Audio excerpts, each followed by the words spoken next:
আপনারা কি কখনো ভেবে দেখেছেন সাফল্যের আসল দামটা আসলে কে দেয়? যে মানুষটা স্টেজে উঠে মেডেল নেয় সে, নাকি যে মানুষটা দর্শক সারির একদম পেছনের অন্ধকারে দাঁড়িয়ে চোখের পানি মোছে? যার হাতের কড়া পড়া দাগগুলো বলে দেয় এই মেডেলটা আসলে তার ঘামের ফসল। আজ আমি আপনাদের এমন একজনের গল্প শোনাবো যার শুরুটা হয়েছিল মাটির ঘর আর ভাঙা টিনের চালের নিচে, যেখানে 3 বেলা খাবার জোগাড় করাটাই ছিল সবচেয়ে বড় চ্যালেঞ্জ। কিন্তু আজ তিনি এমন এক জায়গায় দাঁড়িয়ে আছেন যা অনেকের কাছেই স্বপ্নের মতো। এটা শুধু একজন ব্যক্তির জিরো থেকে হিরো হওয়ার গল্প নয়, এটা একজন বাবার ত্যাগের গল্প আর এক সন্তানের হার না মানা জেদের গল্প। আমাদের এই গল্পের নায়কের নাম ধরুন সুমন। সুমনের ছোটবেলাটা আপনার বা আমার মতো রঙিন ছিল না। ছোটবেলায় যখন অন্য বাচ্চারা টিফিনের সময় ক্যান্টিনে ভিড় করত, সুমন তখন ক্লাসের এক কোনায় বসে থাকত কিংবা মাঠের ধারে গিয়ে আকাশ দেখত, কারণ তার পকেটে টিফিনের টাকা থাকত না। তার বাবা ছিলেন একজন দিনমজুর। দিনমজুর মানে তো বোঝেনি, দিনে কাজ জুটলে রাতে হাঁড়িতে চাল ফুটবে, আর কাজ না জুটলে শুধুই পানি খেয়ে রাত পার। সুমনের স্পষ্ট মনে আছে, ছোটবেলায় একবার ঈদের সময় তার খুব ইচ্ছে হয়েছিল একটা নতুন পাঞ্জাবি কেনার। সে বাবার কাছে গিয়ে বায়না ধরেছিল। বাবা তখন তার দিকে তাকিয়ে শুধু একটা শুকনো হাসি দিয়ে মাথায় হাত বুলিয়ে বলেছিলেন, বাবা, এবার তো মহাজনের কাজটা শেষ হয়নি, সামনের বার নিশ্চয়ই দেব। ছোট্ট সুমন সেদিন বোঝেনি বাবার ওই হাসির আড়ালে কতটা কান্না লুকোনো ছিল। আজ সুমন বোঝে একজন বাবার কাছে সন্তানের ছোট্ট একটা আবদার মেটাতে না পারার কষ্টটা বুকের ভেতর কেমন করে মোচড় দেয়। লেখাপড়া করাটা সুমনের জন্য ছিল এক বিলাসিতা। গ্রামের স্কুলে ভর্তি তো হলো, কিন্তু খাতা কলম কেনার পয়সা কোথায়? পুরনো খাতার সাদা পৃষ্ঠাগুলো ছিঁড়ে সেলাই করে নতুন খাতা বানাতো সে।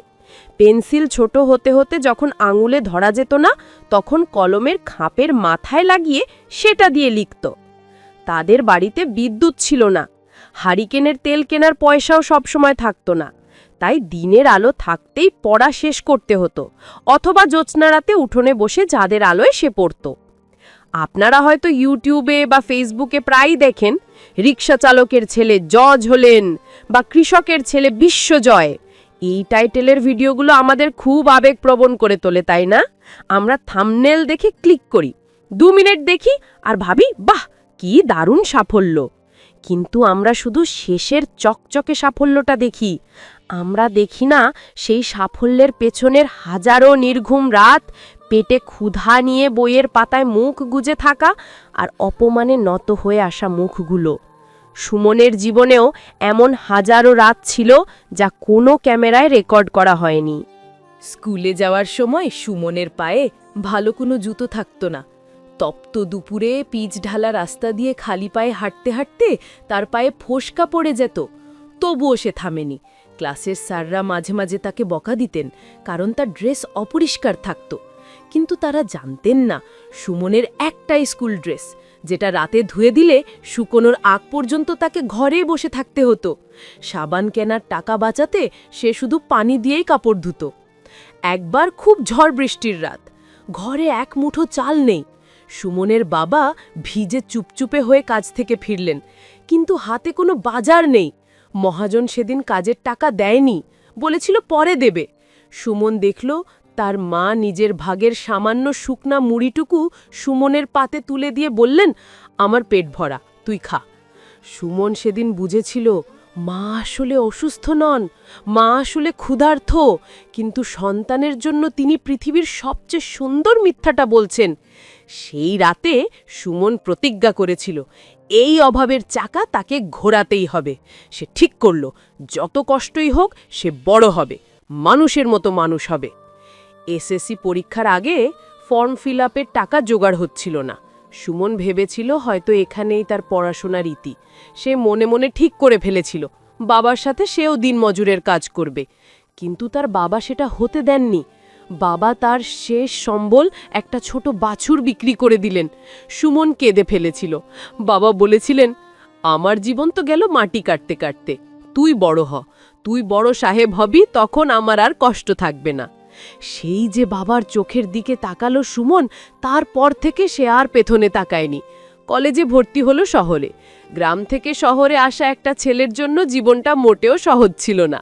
শহরে থাকা খাওয়ার খরচ অনেক। সুমন টিউশনি শুরু করলো। সারা দিন ক্লাস, তারপর 2টা টিউশনি, তারপর নিজের পড়া। ঘুমানোর সময় পেত মাত্র 3-4 ঘন্টা। অনেক সময় মেসের ভাড়ার টাকা দিতে দেরি হতো। মেস মালিকের কটু কথা শুনতে হতো। বন্ধুরা যখন আড্ডা দিত, সিনেমা দেখত, সুমন তখন লাইব্রেরির এক কোনায় বসে নোট তৈরি করত। তার মনে সবসময় বাজত বাবার সেই কথাগুলো। হতাশা যে আসেনি তা নয়, অনেকবার মনে হয়েছে আর পারছি না, এত যুদ্ধ করে কি হবে, তার চেয়ে বাড়ি কিরে যাই। কিন্তু যখনই চোখ বন্ধ করত, সেই বাছুর বিক্রির টাকা আর বাবার ঘরমাক্ত মুখটা ভেসে উঠত। সুমন আবার উঠে দাঁড়াত। চাকরির পরীক্ষার জন্য প্রস্তুতি নেওয়া শুরু করল। জুতোয় তালি দিতে দিতে মুচিও তাকে চিনে ফেলেছিল। ইন্টারভিউ বোর্ডে যাওয়ার মতো ভালো একটা শার্ট ছিল না তার। বন্ধুর শার্ট ধার করে সে ইন্টারভিউ দিতে গিয়েছিল। প্রথম কয়েকটা চাকরিতে হলো না। কেউ ঘুষ চাইল, কারো মামা চাচার জোর বেশি ছিল। সুমন ভেঙে পড়ল। মনে হলো গরিবের জন্য বুঝি সততার কোনো দাম নেই। কিন্তু ঈশ্বর হয়তো ধৈর্য পরীক্ষা করছিলেন। সুমন জানত দিনমজুর বাবার সন্তান বিসিএস ক্যাডার, এই শিরোনামটা একদিন তার জন্যেও লেখা হবে, যদি সে হাল না ছাড়ে। সে বিশ্বাস করত পরিশ্রম কখনো বিফলে যায় না। অবশেষে সেই দিনটা এলো। রেজাল্ট বের হলো। সুমন তার নিজের নামটা তালিকার উপরের দিকেই দেখতে পেল। বিশ্বাস হচ্ছিল না তার, হাত কাঁপছিল। সে দৌড়ে ফোন দিল বাবাকে। ওপাশে বাবার হ্যালো বলার শব্দ শুনে সুমন কথা বলতে পারছিল না। গলার কাছে দলা পাকিয়ে কান্না আসছিল। সে শুধু ডুকরে কেঁদে উঠল। বাবা ভয় পেয়ে গেলেন। ভাবলেন ছেলের কোনো বিপদ হলো কিনা। সুমন কোনো মতে বলল, বাবা, তোমার আর রোদে পুড়তে হবে না। তোমার ছেলে অফিসার হয়েছে বাবা। তোমার ছেলে আজ প্রতিষ্ঠিত।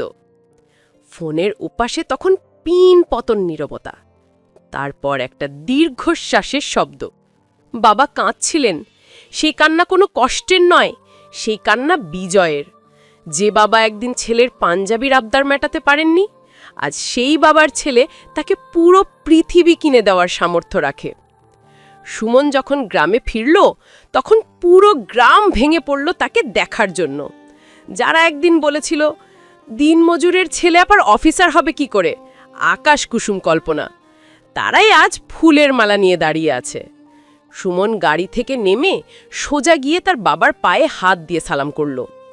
বাবা সেই খসখসে কড়া পড়া হাতটা নিজের গালে লাগিয়ে সুমন বলল, বাবা, এই হাতের ওপর দাঁড়িয়েই আজ আমি এত উঁচুতে উঠেছি। এই হাতটাই আমার পৃথিবী। আসলে জীবনটা কোনো সিনেমার গল্প নয়, কিন্তু সিনেমার চেয়েও বেশি নাটকীয়। সুমনের এই জার্নিটা আমাদের শেখায় যে জন্ম কোথায় হয়েছে সেটা আপনার হাতে নেই, কিন্তু মৃত্যু কিভাবে হবে বা আপনি কোথায় গিয়ে থামবেন সেটা পুরোপুরি আপনার হাতে।